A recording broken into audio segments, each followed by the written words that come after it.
People have a huge problem with TCM prices, and I can definitely understand it's steeper than most would like. But on my timeline, I have noticed a huge wave of neutrals from the DBD community giving flack because of these prices. Honestly, comparing them back and forth. But from a game development point of view, there's a lot of ignorance and things that people have to consider. Number 1, Gun is an indie company.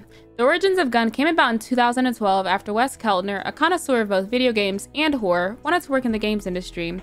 But living in Kentucky, that probably meant he would need to leave his home state and go somewhere much more expensive where games development was much more popular, such as the likes of California, which, as many of us know, is extremely expensive. That was until he started his own company, Gun Interactive. According to an article published just last year in October, Gun only had 11 employees, and now there's about 70, according to the LinkedIn.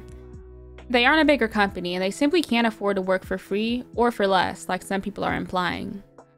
Number 2, licensing. For an indie company to have acquired a license from one of the most popular horror franchises, it's nothing short of amazing, but do we know how much that alone cost them? We don't know, but considering how the franchise has grossed hundreds of millions throughout the years that it's been around, it is expensive. But again, licensing the IP is just one part of the overall cost when it comes to developing a game. This doesn't factor in software and hardware costs, marketing costs, server hosting and maintenance costs, especially since it's a live service game, anti-cheat costs, employee costs depending on their roles such as voice actors, rigging artists, sound engineers, level designers, programmers, animators, 3D modelers, outsourcing costs, and just so much more. Not to mention, Ed Neal himself reprised his role as Hitchhiker for this game via voice lines. Do you see how expensive this man is? Exactly. Number 3. The game is widely played for cheap or free for some people already. I've seen people complain about the base price of this game too. This game is also available on Xbox Game Pass for a measly $10 a month, and it's also available on PC through Game Pass. A lot of people aren't paying the $10 alone just for TCM, and if they aren't paying the full $40 for it. And compared to industry standards where the average game costs $60 to $70 base with nothing extra unlockable, I think this is pretty fair. TCM includes extra skins and executions. Number 4, people are spoiled. I know many keep comparing it to DBD, so I'll just go ahead and compare too. BHVR has quite the head start, being founded in 1992, and it left the indie company range quite some time ago. They now have over 1,000 employees. DBD itself, although not a AAA company, along with other major gaming companies, they can afford to have lower prices, as they have a secure and committed player base with millions of active players. A fast food item or a meal can be on the cheaper side, but a similar item or meal at a local restaurant can cost me a whole lot more. This is the same principle with major gaming companies versus indie devs. DBD also has $15 skins, but some of them are just a skin, with nothing extra to them, like animations, sound effects, mores, tear radius, etc. For example, the Looksee for the Doctor, the Minotaur for Oni, the Ferryman for Blight, etc. are all $15 skins, but people are fine paying for them. DBD also doesn't even have custom mores yet, but the upcoming Trapper skin with just a mori alone is $20. Nothing more, nothing less.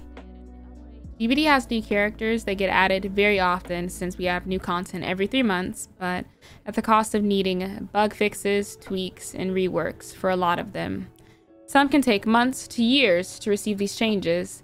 For example, 3-Gen Skull Merchant, Twins with dozens of documented bugs upon release and still pending their rework, Freddy pending a rework, Blight pending an add-on pass, First Project W chapter being unplayable actually for console due to RPD consistently crashing, etc. But I would rather wait and pay more for these indie devs that are providing a little bit more closely polished content to avoid some future frustrations. I know not everything has been gravy for TCM in terms of polishing, but they have been averaging an update a week to address balance issues for both family and victims, as well as community issues and bugs.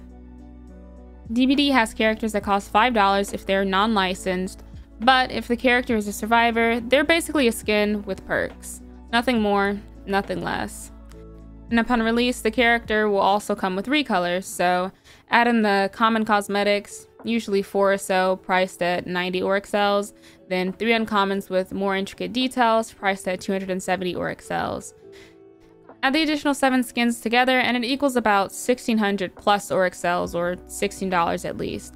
Even if you removed one of the skins to make it on par with the standard 6 skins a TCM has, it's still more than $10. But in TCM, a basic victim goes for $10 for unique voice line interactions, abilities, perks, and 6 additional skins. Basic family member also goes for $10 with the same things, except for the additional skins, I'm assuming, based off of what we have now. But they do have unique animations and executions. Number 5, people are spoiled by the world. Art is so readily available to all of us in various mediums, some that we probably don't even recognize. Art is music, poetry, TV shows, movies, digital and traditional art, video games, sculptures, and more. People are spoiled to the point where they don't realize that the readily available content does come at a price and artists should be paid their worth. Some talents can be tedious and very expensive to carry out. This is the very reason why we have people striking, because some companies refuse to pay artists their worth. This is most notable with the 2023 SAG-AFTRA strikes, which exposed just how little talents are being paid, poor working conditions, companies trying to cut corners, and more. And funnily enough, there's actually a strike up and coming for the video games industry as well, so I recommend you keep yourself in the loop to see who and what gets exposed and whether or not your favorite games will be affected. This especially hits hard for me because before I was ever a streamer and full-time content creator, I was an artist, and I really regret charging so little for art pieces like this, when this could have easily been $200 to $300. But I was often told that my art was too simple or just not worth it, when it took me years to develop this skill but also master it, and I did it on my own. And I know some people may have a couple of counterpoints, and here are some that have been brought up to me. Number 1, but in Friday the 13th, this DLC was this cheap. Yes, but that was also over 6 years ago. Since then, we've seen the world change in many ways. With the introduction of COVID and more inflation into the economy, a whole lot of things in this world simply aren't the prices they used to be. If you step into the real world, you'll notice these things. Hell, even one of my favorite snacks, a hash brown from McDonald's, has gone up from $1.09 to $3.19 for a f***ing hash brown. And this is from McDonald's, of all places, the largest fast food chain in the world. Number 2. Most other games at least provide a way to grind for content, so if you have to pay to win, it's bad.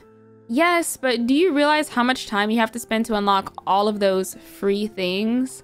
In DBD alone, it takes over 1,000 hours or so of grinding just to unlock all non-licensed characters, and this is calculated just from posts that I found online. For example, for every match you're in that lasts 10 minutes, you earn at least 600 guaranteed XP. And since you're in approximately 0.0716 iridescent shards per experience point, you get about 43 Eerie shards per match. So you'll need 210 matches just to get to 9,000 Eerie shards. That is 35 hours to unlock one character. Just one. But there's about 33 unlockable non-licensed characters, not including base game ones of course, like the original 4 survivors, so on and so forth, that cost 9,000 Eerie shards each, totaling 297,000 Eerie shards altogether. So you need to play 6,907 matches minimum to be able to earn enough Eerie shards to unlock every single non-licensed DBD character.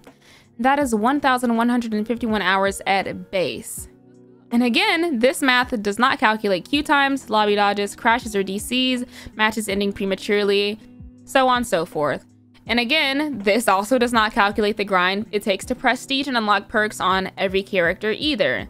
That's another couple thousand hours, easily. But let's say you don't want to grind that heavy for good perks, but you also don't want to pay to win.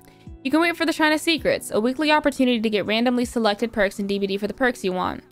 Let's say Reassurance, a popular perk that addresses killers camping. Reassurance was released with Rebecca Chambers as part of the Project W chapter in August 2022.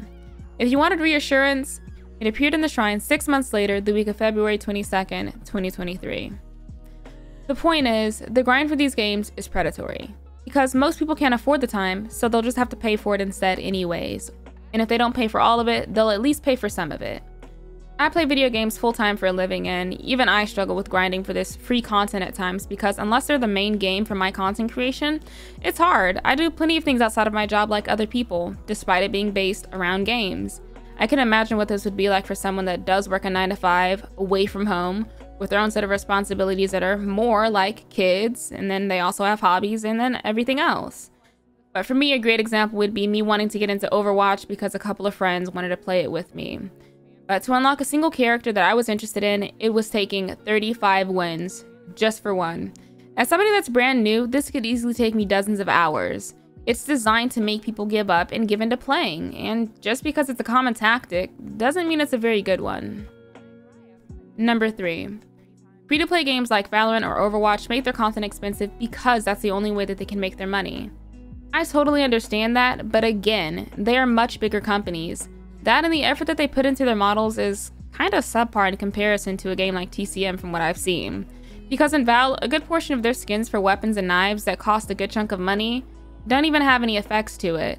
It's basic texture work that could get thrown into Photoshop and Blender, but it still gets heavily priced. Number 4. But I'm not guaranteed to play the character I bought. This isn't really a TCM exclusive issue. This also happens in Overwatch and Valorant and other character selection games.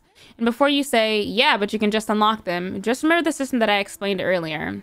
That, and you could also consider the following. Lobby dodging exists with no penalties, but you can also play in a stack or find a group to avoid this. I do, however, think this is a system that they could look into for the future, as they've been very receptive to feedback. All I'm saying is that I think I can understand any and all feelings because I'm not one to take away from how people feel. I think it's valid to complain. But I think given what I've said, a lot of us should be able to rethink, especially those of you that are being rather unsavory towards the devs that are just trying to make a living doing what they love. I've done a fair share of my own personal projects years ago and still do when I have free time, so I understand some of the background processes that go on in video games, but they're something that I'm very passionate about, and that passion does not just stop at viewing or playing them. But hey, no matter how you feel at the end of the day, it is what it is. If you guys want to buy it, you'll buy it, and if not, you just won't.